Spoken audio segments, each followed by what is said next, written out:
സ്കൂളുമായി ബന്ധപ്പെട്ട് രണ്ട് കാര്യം കൂടെ പറയേണ്ടത്. ഒന്ന്, അധ്യാപകർ. ഈ അധ്യാപകർക്ക് പല ആദർശങ്ങളും ഉണ്ടാവും. അത് കുട്ടികൾക്ക് അടിച്ചേൽപ്പിക്കുന്നത് രക്ഷിതാക്കളാവുന്ന നമ്മൾ നന്നായിട്ട് ശ്രദ്ധിക്കണം. വ്യാപകമായി അത് നടക്കുന്നത് ഈ അറബി അധ്യാപകരൊക്കെ ആയിട്ട് കയറി വരുന്ന മുജാഹിദ് പ്രവർത്തകരൊക്കെ. നമ്മളത് പറയാതെ വയ്യ. കഴിഞ്ഞ വർഷം എൻ്റെ മോനൊക്കെ പഠിക്കുന്നിടത്തേക്ക് ഞങ്ങളൊരു 10-20 മുസ്ലിം ജമാഅത്തിന്റെ ആളുകളും SYSകാർ കൂടെ ചെന്നിട്ട് കർശനമായി നടപടിയെടുത്തൊരു കേസാണ്. അങ്ങനെ എല്ലാ നാട്ടിലും ഉണ്ടാവും. അറബി പഠിക്കണമെന്നുണ്ടെങ്കിൽ സ്കൂളിൽ അറബി പഠിക്കണമെന്നുണ്ടെങ്കിൽ സ്കൂളിൽ നിന്ന് തന്നെ അറബി പഠിച്ചോളണമെന്ന് യാതൊരു വാശിയില്ല.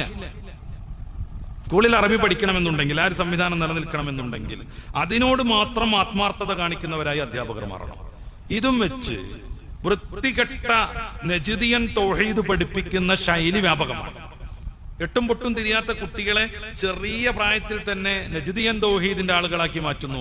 പൂർവികരെല്ലാവരും മുശ്രിക്കുകളാണെന്ന് പഠിപ്പിച്ചുകൊണ്ടിരിക്കുന്നു. നമ്മൾ ഇതുവരെ അനുവർത്തിച്ചു വന്ന അദ്ദാദ് മുതൽ മൗലിദ് വരെ ശിർക്കാണെന്ന് ഈ അധ്യാപകയന്മാർ, ഇവർ അധ്യാപകരല്ല, അധ്യാപകയരാണ്. ഞാൻ ഏതെങ്കിലും സമൂഹത്തെ കുറിച്ചല്ല പറയണത്. ഇങ്ങനത്തെ ദുരുദ്ദേശം സർക്കാരിന്റെ ശമ്പളം പറ്റി നിർവഹിക്കുന്ന ആളുകൾ തീർച്ചയായും അത്തരം ശൈലിയിൽ നിന്ന് മാറി ഭാഷ പഠിപ്പിക്കലാണ് ലക്ഷ്യമെങ്കിൽ അത് മാത്രം കൈകാര്യം ചെയ്യുന്ന ഒരു ശൈലി വേണം. അവർക്ക് നന്നാവും വലിയ പണിയായിരിക്കും. രക്ഷിതാക്കൾക്ക് നല്ല ശ്രദ്ധ വേണം. എന്താ പഠിപ്പിച്ചതെന്ന് കുട്ടിനോട് ചോദിച്ചുകൊണ്ടിരിക്കണം. ഒന്ന്, സമാനമായ മറ്റൊരു ആന്തോളനമാണ് ഈ നിരീശ്വരവാദികളാവുന്ന അധ്യാപകന്മാർ കുട്ടികളെ സയൻസ് ക്ലാസ്സിലും മറ്റും വെച്ച് മതവിരുദ്ധത പഠിപ്പിച്ചുകൊണ്ടിരിക്കുന്നത്. അവർക്ക് അവരുടെ ആദർശമാവാം, ആർക്കും ആരുടെ ആദർശമാവാം. പക്ഷെ അത് എട്ടും പൊട്ടും തിരിയാത്ത കുഞ്ഞുങ്ങൾക്ക് നിർബന്ധമായി അടിച്ചേൽപ്പിക്കുന്ന ശൈലി വന്നാൽ അത് തീർത്തും എതിർക്കപ്പെടേണ്ടതാണ്. PTA കമ്മിറ്റികളിലൊക്കെ നമ്മൾ സജീവമാവണം. യോഗങ്ങളിലൊക്കെ നമ്മൾ തന്നെ പോകണം. ഇന്നിപ്പോ കുട്ടിന്റെ യോഗം ഉണ്ടല്ലോ, ഒപ്പിടാൻ വേണ്ടിയിട്ട് നീ പൊയ്ക്കോന്ന് പറഞ്ഞ് വൈഫിനെ ഏർപ്പെടുത്തരുത്. അല്ലെങ്കിൽ അയൽവാസി പോകുമ്പോൾ എന്റെ കുട്ടിന്റെയും കൂടി ഒപ്പിട്ടളട്ടോ എന്ന് പറഞ്ഞേക്കരുത്. കുട്ടിയോട് എന്തൊക്കെയാണ് ഇവർ പഠിപ്പിക്കുന്നത് എന്നുള്ളത് നമ്മൾ നന്നായിട്ട് അന്വേഷിച്ചറിയുക തന്നെ വേണം.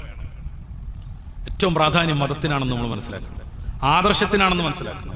വിശ്വാസം നശിച്ചിട്ട് വഹാബിയായും യുക്തിവാദിയായും ലിബറലിസ്റ്റായും നമ്മുടെ കുട്ടി 10ാം ക്ലാസ്സും +2 കഴിഞ്ഞ് വരുന്നാൽ ആ കുട്ടി സമൂഹത്തിനും കുടുംബത്തിനും നമുക്ക് വ്യക്തിപരമായി ഉണ്ടാക്കുന്ന ദോഷങ്ങളെ കുറിച്ച് ആലോചിച്ചു.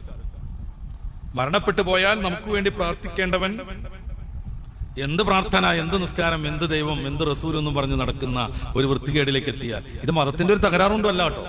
ലിബറലിസം വല്ലാതെ കയറുമ്പോൾ സർവതന്ത്ര സ്വാതന്ത്ര്യം എന്ന് പറയുന്ന ആ ഒരു ചുളിവിലൂടെ നമ്മൾ നല്ല മനസ്സിലാക്കുക, മതത്തിന് യാതൊരു തകരാറുമില്ല. ദാർശനികമായി, തെളിവുപരമായി, ബുദ്ധിപരമായി, പ്രായോഗികമായി, ചരിത്രപരമായി പരിശുദ്ധ ഇസ്ലാമിന് ഒരു 0.5% തകരാറ് കാണിക്കാൻ ഒരു വിമർശകർക്കും സാധ്യമല്ല.